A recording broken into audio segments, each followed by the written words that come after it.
Mi gran fortaleza como consultor es ser ignorante y hacer unas pocas preguntas. Peter Drucker. Bienvenidos a este espacio donde nos hacemos preguntas, compartimos reflexiones y aprendemos juntos sobre el valor de ser humanos en esta era digital. Soy Joan Clotet y esto es Humanismo Digital. Y el momento, máximo de un liderazgo maduro y centrado en las personas es cuando las organizaciones y las personas que las lideran entienden que lo más importante que podemos hacer en las organizaciones es crecer haciendo crecer. Y crecer haciendo crecer a la sociedad, por aquello de Drucker, de que no hay empresas sanas en una sociedad insana. Peter Drucker es considerado como el padre de la actual gestión empresarial. Fue profesor, consultor y escritor, y sus reflexiones y propuestas en los distintos campos de la gestión empresarial siguen vigentes a través de sus libros y del impacto en las organizaciones a las que ayudó. Este consultor y filósofo del management ya no está entre nosotros, pero otros alumnos aventajados han seguido su camino para aportar valor y renovación en la gestión de las organizaciones tan necesitadas de inspiración y pragmatismo en adecuada proporción. Hoy conversaremos con un gran admirador de Drucker y seguidor de sus principios. Xavier Marcet es consultor en estrategia, innovación y transformación, un licenciado en historia que ha transitado desde el entorno académico al mundo empresarial, donde ha ayudado a clientes de todos los sectores en más de 20 países. Xavier preside desde 2012 su propia consultora, Lead to Change, y nos inspira además desde sus libros y artículos en que derrocha visión, sentido común y capacidad de síntesis. Con Xavier hablaremos, por supuesto, de Drucker, pero también de humo, de inercias, de aprendizaje, de buenas personas, de nuevos y necesarios estilos de management, de respeto, de preguntas oportunas y silencios necesarios. Desde el respeto a vuestro tiempo, os dejo ya con la conversación que mantuvimos el pasado domingo con Xavier Marcet.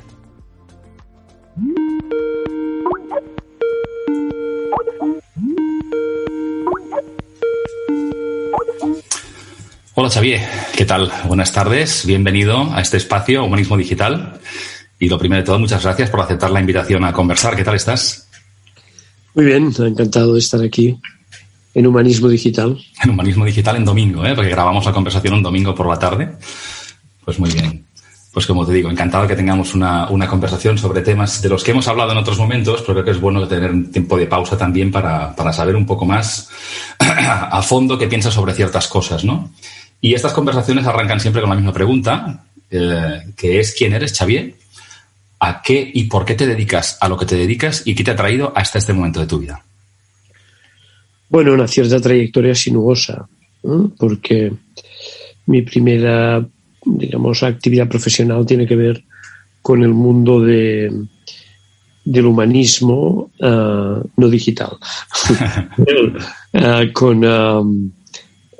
Mis primeros estudios son de historia. Mi primera etapa está muy focalizada, en el Renacimiento italiano, pero después dejé esta vida, pasé al mundo de la gestión, primero en la universidad, luego en el mundo de la empresa, acompañando de estudios en diversas escuelas de negocios de aquí y de Estados Unidos, y finalmente, desde el año 2002, liderando una pequeña consultoría que la verdad es que creo que ha sido una buena elección.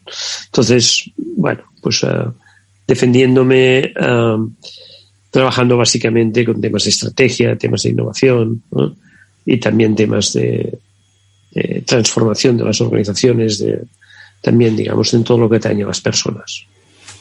Muy bien, y fíjate, en relación a eso que comentas, a la consultoría y a la transformación y al cambio, tú has vivido por generación y por tu foco profesional de los últimos años, pues muchos cambios a tu alrededor, ¿no? En compañías de diferentes sectores, tus distintos clientes, de la empresa pública, privada. Yo quiero preguntarte, ¿crees que ha cambiado también tu oficio, el oficio de consultor? Yo creo que ha cambiado y que cambiará mucho. Siempre en todas las cosas hay una esencia que tiene, que permanece, hay un hilo conductor, si quieres, pero ha cambiado mucho. Cambió radicalmente, yo creo, a medida que Internet era un gran espacio de conocimiento. Entonces creo que este tipo de aportaciones que consistían básicamente en contribuir con información en un mundo donde la información era escasa, han cambiado. Y a partir de aquí, El valor está en intentar construir soluciones con el cliente. Y esto también cambiará por la llegada de la inteligencia artificial y de otras, digamos, opciones que habrá para construir este tipo de propuestas. Con lo cual ha cambiado y cambiará, pero también cambiamos nosotros, Joan. No solamente cambia, también cambiamos nosotros, y yo tampoco hago para nada, digamos, la misma consultoría que hacía al principio. Creo que al principio creía que mi trabajo era elaborar un papel con sentido, y ahora el papel no me importa, ya no me importa, solo me importa el sentido. Muy bien. Y fíjate, escuchándote ahora me haces pensar, a pesar de que la profesión va cambiando, como dices, porque cambiamos también nosotros, nuestro entorno, ¿qué crees que es lo que siempre debe hacer bien, muy bien, un consultor, al margen de su foco o en qué entorno profesional se mueve? ¿Qué debería hacer excepcionalmente bien? Huir del humo. Creo que hay un mercado del humo, que hay gente que compra humo, pero sobre todo hay gente que vende humo. Y lo raro es que haya gente que lo compre, pero entonces intentar huir, evitar, digamos, esta lógica de construir humo, que es muy fácil, pero que es, digamos, al final, digamos, el tiempo demuestra que es de una gran mediocridad. Entonces, huir del humo y huir de las construcciones, de los juegos artificiales con 4 conceptos de moda, para mí es muy importante. Estoy de acuerdo, y además creo que cuanto más complicado es el mundo, más se aprecia esa capacidad realmente de poner foco en lo importante, ¿no? Que es casi un arte, te diría, ¿no? Me gustaría preguntarte por alguien a quien creo que tú admiras, o al menos le mencionas a menudo en tus libros, en tus artículos, y es Peter Drucker, ¿no? Considerado un filósofo del management, un gran renovador. Entonces, para las personas que no le conozcan, ¿qué nos podrías contar de Peter Drucker? ¿Y qué 3 cosas aconsejarías aprender a cualquier manager de este señor? Mira, Peter Drucker es el gran humanista del management del siglo XX. Y es el que introduce el management que vendrá después. Es un hombre de una inspiración impresionante y de una humildad desbordante. Entonces, leer a Drucker es siempre un ejercicio de poner a las personas en el centro de las organizaciones. Y por tanto, para mí, Drucker ha dado mucho sentido a mi trabajo. Y ha sido una persona que en muchas de sus obras, luego también a través del movimiento en el que he participado hace años que fundé la Barcelona Drucker Society, tiene, digamos, para mí una invitación siempre a 2 cosas que me parecen extraordinarias, que es la síntesis del futuro y el sentido común. Entonces, para mí Drucker ha sido esto. Y la gente que quiera, digamos, pensar en Drucker, pues yo creo que lo primero que tenemos que agradecer a Drucker es aclarar conceptos básicos con palabras sencillas. El concepto de estrategia, su vinculación a las personas, el concepto de lo que quiere decir dirigir una organización, el concepto de lo que en su momento, de un modo muy avanzado, fue entender lo que significarían los trabajadores del conocimiento. Si a alguien le interesa Drucker, hay un libro muy pequeñito, se lee muy fácil, ¿no? Que son las 5 preguntas más importantes y entonces en este libro de las 5, cualquiera que googlee las 5 preguntas de Drucker le aparecerán, verá cómo se puede ser muy sencillo y a la vez, digamos, tener una gran profundidad. Una de las cosas, antes me decías, de lo que tiene que huir un consultor, ¿no? Pues seguramente es también, digamos, de este abuso, digamos, de una terminología, digamos, que cuanto más rebuscada parece tener que ser más cara, pero que no necesariamente tiene más impacto. Pues Drucker es esta sencillez, digamos, con gran impacto, con gran inspiración. Y para mí ha sido realmente seguramente de las personas que más me han inspirado a lo largo de todos estos años. Fantástico, fantástico.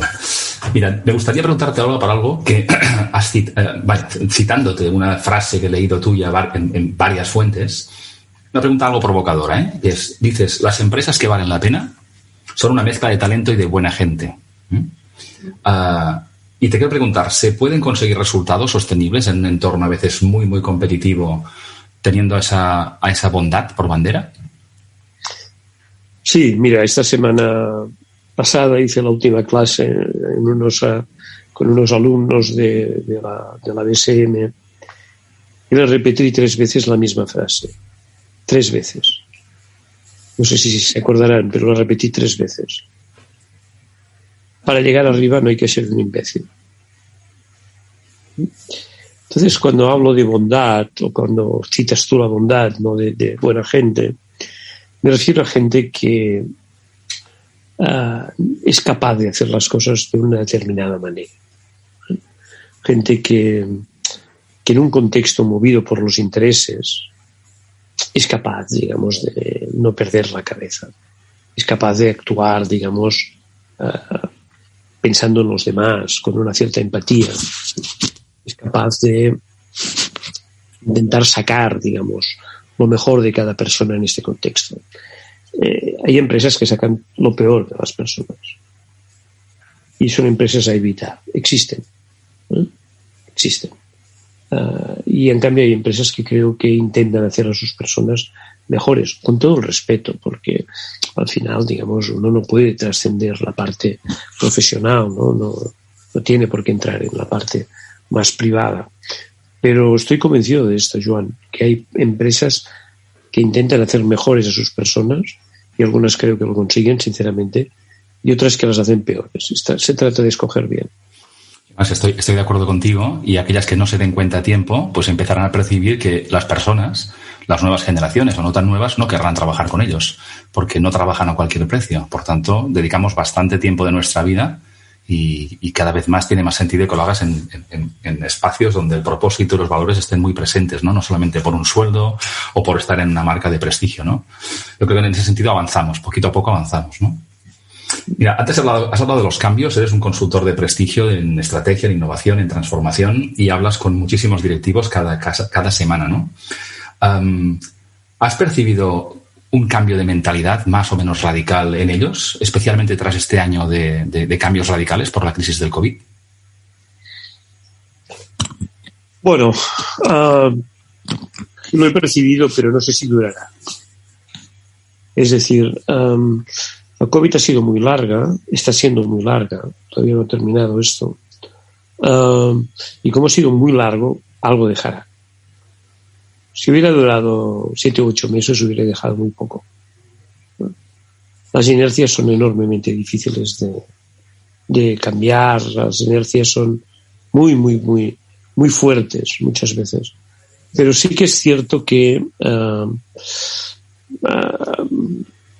esto ha durado mucho y algunas cosas creo que quedan. Una de las cosas que espero que queden es una mayor flexibilidad. Y aquí sí que esto requiere un cambio de mentalidad directiva. El entender, digamos, que hay un punto, digamos, de equilibrio entre la máxima presencialidad y el teletrabajo papanatas que puede realmente ser muy interesante, ¿no? Entonces, esto requiere un cambio mental. Pero también hay otras cosas, como por ejemplo la necesidad de tener más en cuenta el propósito. Cuando vienen este tipo de adversidades, el propósito es muy importante, y la capacidad de sumar propósito y agilidad se ha demostrado como una de las cosas más interesantes de esta pandemia. Vemos además que, además de esta inercia colectiva, que coincido contigo que bueno, pues que es muy difícil de parar de manera radical, esta parada en boxes que digo yo ayude a algunos directivos a darse cuenta, ¿no?, de algunas cosas, al menos hacerlo a tiempo, antes de que se cierre esta ventana de oportunidad, que haya un cierto cambio, si no radical, de más apertura a otra manera de funcionar, ¿no? Mira, yo he leído de ti que pues dices que después de algunas etapas en el ámbito empresarial más centradas en la planificación, se ha puesto el foco más tarde en la innovación y está todavía, obviamente, muy presente. Y ahora el hilo conductor para mantener una empresa competitiva es el aprendizaje, que es uno de los temas, entre otros, que nos han unido a ti y a mí. ¿Puedes desarrollar un poco más cómo ves tú ese aprendizaje y cómo conecta con una empresa competitiva? Bueno, hace tiempo que escuché a un profesor de Columbia, Willie Peterson, decir, hace tiempo quiere decir que hace 15 años, más o menos, decir que estábamos pasando del strategic planning al strategic learning, porque en nuestro mundo es muy difícil planificar. Continuamos planificando, pero a muy corto plazo, porque el mundo cambia más rápido que nuestra capacidad de planificar. Entonces nosotros necesitamos algo que nos permita, digamos, leer y entender y adaptarlos a los clientes, a las tecnologías, a las tendencias sociales, al mundo. Y esto no se hace sin aprendizaje. Entonces, esta necesidad de aprender y aprender además con una cierta agilidad ha marcado en el pasado, pero va a marcar, yo creo que todavía más, el futuro de las organizaciones. Entonces, aquí es donde sí que creo que igual que las organizaciones tienen una jerarquía operativa, deben tener una cadena de inspiración basada, vinculada al aprendizaje, ¿no? Y, por tanto, es muy importante que entender que igual que trabajar quiere decir tres cosas: cumplir una función, ayudar a tu empresa a adaptarse a los cambios o a innovar, y aprender. Esto quiere decir a trabajar hoy, esas tres cosas, ¿no? Pues también quiere decir que liderar, digamos, un equipo tiene que pensar que también quiere decir estas cosas, ¿no? Que es avanzar operativamente en términos de equipo, avanzar en términos de adaptación y de innovación por parte del equipo, y entender, digamos, cómo este equipo debe aprender. Pero los equipos no son un sujeto. El único sujeto son realmente las personas, con lo cual llegar a esta lógica de que tú y yo hemos definido como Chief Learning Officer en las organizaciones, pensando que cada responsable de un equipo es a la vez también responsable de aprender, y que él tiene que aprender para no romper esta cadena, sino alimentarla, es muy importante. Pero además es muy importante por otra cosa, y es porque, digamos, en realidad las personas en el ámbito profesional respetamos más a aquellas personas de las que aprendemos. Con lo cual es una cosa muy importante, el aprendizaje, vinculado siempre con estas cosas. No somos una universidad en una empresa, pero vinculado con estas otras dos cosas. La capacidad del delivery de lo que haces hoy, del discovery de lo que quieres hacer mañana, y la capacidad de aprender para poder precisamente hacer que esta transformación sea una transformación seria. El gran problema es cuando en las empresas confundimos, o hacemos ver que confundimos, la formación con el aprendizaje. No, para formarse hay que sentarse, para aprender hay que levantarse. No hay aprendizaje sin un esfuerzo de las personas. Y este esfuerzo solamente se da en determinados contextos de equilibrio. Pero sí, creo que el aprendizaje va a ser un factor fundamental en las organizaciones del futuro. Estoy de acuerdo, y además me gusta que lo plantees así, porque cuando hablamos de futuro, el aprendizaje, esa necesidad de aprendizaje permanente, es cada vez más importante, porque aquello que hasta hace 4 días hacíamos solamente las personas, pues empieza a hacerlo también la inteligencia artificial. Y tú has escrito sobre ello y has reflexionado sobre ello, ¿no? Entonces, en esta suma de capacidades humanas y tecnológicas, ¿cuál crees que será el aspecto clave para que las empresas puedan gestionarlo? Pienso más en las áreas de personas, porque su foco principal es gestionar estas capacidades hasta hoy fundamentalmente humanas, pero ¿cuál es el reto, digamos, de combinar capacidades para la empresa en general y para los gestores de personas en particular? Mira, hace días que estoy dando vueltas a una cosa que todavía no sé cómo formular, pero creo que hemos fraccionado de un modo bastante irracional el management, fruto de la hiperespecialidad. Y esto, sí, la hiperespecialidad siempre tiene su parte buena, pero también tiene otra parte mala cuando se convierte, digamos, las empresas se convierten en una colección de silos, o los comités de dirección, digamos, tienen menos sincronía de la que tendrían que tener. Entonces, creo que hay algo que es muy importante, ¿no? Y es entender, digamos, que básicamente nosotros entramos en las empresas por lo que hemos estudiado, pero nos mantenemos en las empresas por nuestra capacidad de aprender. Y esta lógica, digamos, de aprendizaje ya no tiene solamente por qué ser muy hiperespecializada. Tiene que ver con conocimientos probablemente más pluridisciplinares. Tiene que ver también con un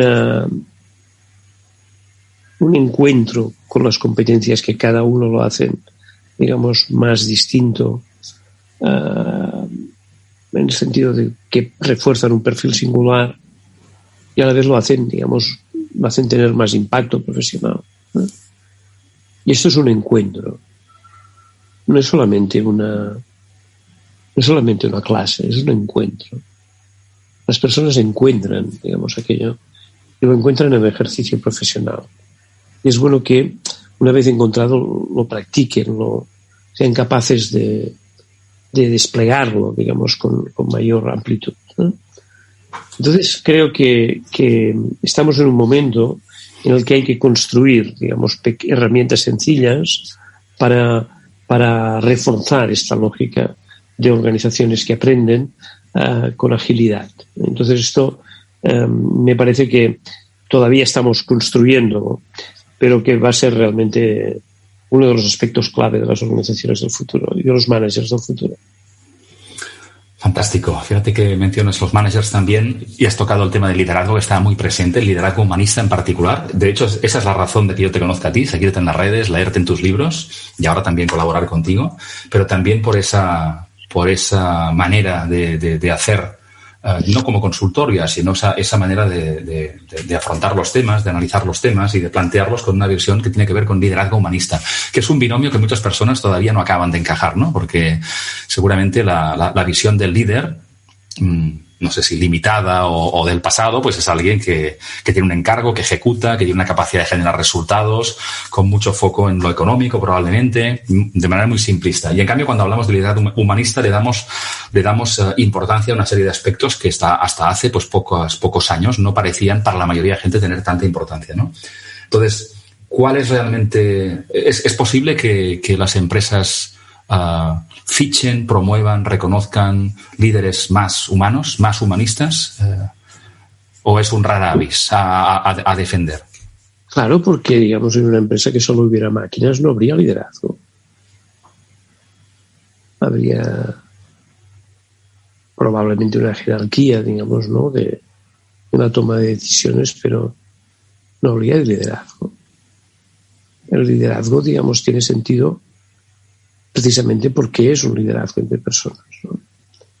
Entonces, creo que hay muchas formas, digamos, de ejercer este liderazgo, pero nosotros ponemos énfasis en aquellas que defienden que las personas están en el centro de la organización, incluso en un momento de gran sobredosis de tecnología como la actual.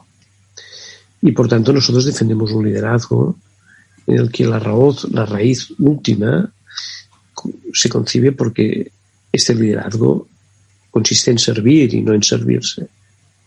Entonces, es en este espacio, digamos, de relación humana donde los líderes tienen esta capacidad de multiplicar con otros determinados proyectos, determinadas visiones, y tienen también, digamos, la capacidad de generar un cierto magnetismo a partir de su ejemplo. Y digo, subrayo a partir de su ejemplo, porque, digamos, cuando no se trata de un ejemplo, se trata, digamos, de mucha palabrería y superficialidad, digamos, podemos entrar en un liderazgo en el management, no en la política, en el management, también en un liderazgo muy populista. Entonces, este factor es un factor clave, ¿no? Cómo te relacionas con los demás a partir, digamos, de ejercer una cierta responsabilidad y cómo pretendes, digamos, no solamente tener una visión, sino transmitir a los demás una forma de construir esta visión. Por otro lado, digamos, el líder es un líder entre líderes. Es un líder, digamos, en unas organizaciones donde hay mucha gente que ejerce este tipo de relación entre personas, que a algunos les tocan, digamos, más visibilidad y más digamos, y más responsabilidad, pero otros también, digamos, en equipos quizá con menos, digamos, proyección, pero también son muy importantes, ¿no? Por tanto, no es solamente el liderazgo en el sentido de una persona, sino es el sistema de liderazgo de una organización.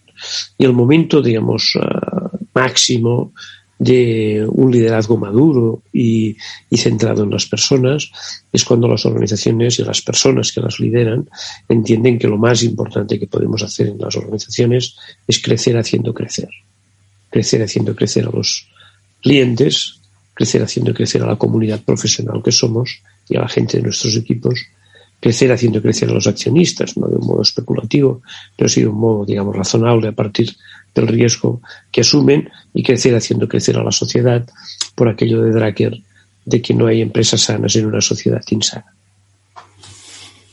Así es, y además te escuchaba y pensaba, cuando pienso en mí mismo y en los jefes o managers que he tenido, o las conversaciones, cuando piensas en qué personas admiran, pues encajan mucho con lo que decías. Las personas, cuando miran hacia atrás, piensan en personas que les han ayudado a ser mejores de lo que pensaban que eran, a personas a lo mejor con visión, pero generalmente la visión no es de alguien que era el que conseguía los resultados comerciales o el mejor técnico del mundo. Son habilidades, ¿no? Pero generalmente las personas admiran a las personas que les inspiran, liderazgo es influencia. Y casi siempre que hablo con personas y hablamos de personas de las que aprenden, con las que quieren realmente trabajar de cerca, tiene que ver con habilidades que cada vez son más importantes, ¿no? Entonces, cada uno, supongo, y cada persona, cada hombre, cada mujer que se dedique a esto, decidirá qué le pone foco y qué le funciona mejor, ¿no? Pero coincido mucho contigo. Encontrará también, ¿no?, su forma de liderar, ¿no? Uh-huh. Igual que antes decía que encontrará sus competencias, ¿no? Encontrará su forma de liderar a medida que vaya ejerciendo este liderazgo, ¿no? Y a medida que vaya aprendiendo también, digamos, en cómo construir buenas influencias, ¿no? Y esto es importante, sí, es muy importante. Se das cuenta muy rápidamente porque esto forma parte también, está muy entroncado con la cultura de las organizaciones. La gente también lidera, digamos, ¿no? De un modo, bueno, de un modo, digamos, que encaja, digamos, en la organización normalmente. Esta semana, precisamente, en una organización muy centrada en las personas, pues me decían, no, Xavier, mira, finalmente vamos a prescindir del director general, me decía el propietario, porque yo creo que al final detrás de esto lo que había era un modo de liderar, ¿no?, que no encajaba con una cultura muy centrada en las personas. Entonces esto es muy importante. Uh-huh. Y además, Xavier, en parte, y lo digo en mis últimos años, digamos, en las áreas de talento, recursos humanos, personas, a veces parte, entre comillas, de la culpa la tiene la propia compañía, porque promueve unas maneras de hacer, reconoce unas maneras de hacer, unos sistemas, unos procesos, y estas personas han crecido y han sido reconocidos con ciertos comportamientos, ¿no? Lo que pasa es que, como decías antes, el contexto cambia y nosotros tenemos que cambiar con él, porque actuar del mismo modo en cualquier tipo de bueno, se ve claro cuando una persona cambia de sector o cambia de equipo, cambia, constantemente cambia. Y mi punto es que muchas veces las propias compañías fomentan una manera de hacer y que por empatía o por los modelos de referencia, pues son los que en aquel momento parecían los más apropiados, ¿no? Y ahora pues no tienen por qué ser los mismos. No, y creo que aprendemos de todo, ¿no? Pero y creo que hay empresas y empresas, también es verdad esto, ¿no? Pero sí que es verdad que venimos de una cierta, digamos, por eso a mí me gusta tanto Drucker, ¿no? Venimos de un determinado tipo de empresa, digamos, ¿no? Que todo lo que, digamos, no eran resultados, eran tonterías. Y no, la tontería es pensar que los resultados se pueden conseguir de cualquier manera. No, esa es una gran tontería. Y por tanto, necesitamos resultados para sobrevivir, pero también necesitamos hacer las cosas de una determinada manera que finalmente sea sostenible de verdad, ¿eh? Entonces, lo sostenible de verdad es ser capaz, digamos, de ser consistentes con los clientes, pero también, digamos, generar lógicas, ¿no?, de gran respeto, si puede ser de generosidad, digamos, practicar una gran empatía interna, ¿no? Entonces, creo que es bueno, digamos, que evolucionen este tipo de culturas así. Sin tampoco exagerar, Las empresas no son ni guarderías ni son prisiones, ¿no? Son un espacio, digamos, que nos tiene que hacer crecer, ¿no? Entonces, sin exagerar, sin necesitamos, digamos, gente que quiera asumir responsabilidades, necesitamos gente que entienda que tener trabajo quiere decir venir motivado de casa y esperar que no te desmotiven. Y por tanto, sin exagerar, que luego hay gente, digamos, que confunde las cosas. Sí, buen punto, porque si no se tiende a pensar que nos vamos de un extremo a otro, ¿no? Es decir, que hay directivos absolutamente de los que las personas huyen, o directivos muy happy flower y muy cercanos a temas como muy esotéricos y no es así, ¿no? El porcentaje de cantamañanas es proporcional, es proporcional a cada nivel, no es exclusivo de los niveles altos. Muy bien, Xavier. Mira, una pregunta final por cuestiones de tiempo, pero me gustaría preguntarte por algo que admiro de ti, entre otras cosas, y es la concisión. Tú tienes la concisión por bandera en tus libros, en tus artículos, en la gestión de tu agenda, y haces gala de ello a menudo, ¿no? Y yo quiero preguntarte qué te ayuda a reconocer y a llegar a lo esencial en tus artículos y, por extensión, te diría, en la vida. Bueno, pues trabajar, ¿no? Los artículos son concisos y los trabajas mucho más. Y la brevedad, digamos, se gana, digamos, a medida que entiendes que no es necesario decirlo todo para comunicar.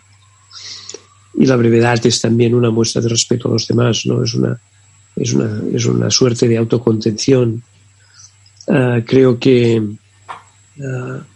la síntesis, la brevedad, la concisión, como lo dices, me gusta, es un intento, digamos, no de, ¿cómo te diría? No de no querer, digamos, explayarte, ni de no querer, digamos, dar vueltas a las cosas, sino de intentar, digamos, llegar a las cosas explayado y con las vueltas dadas, ¿no?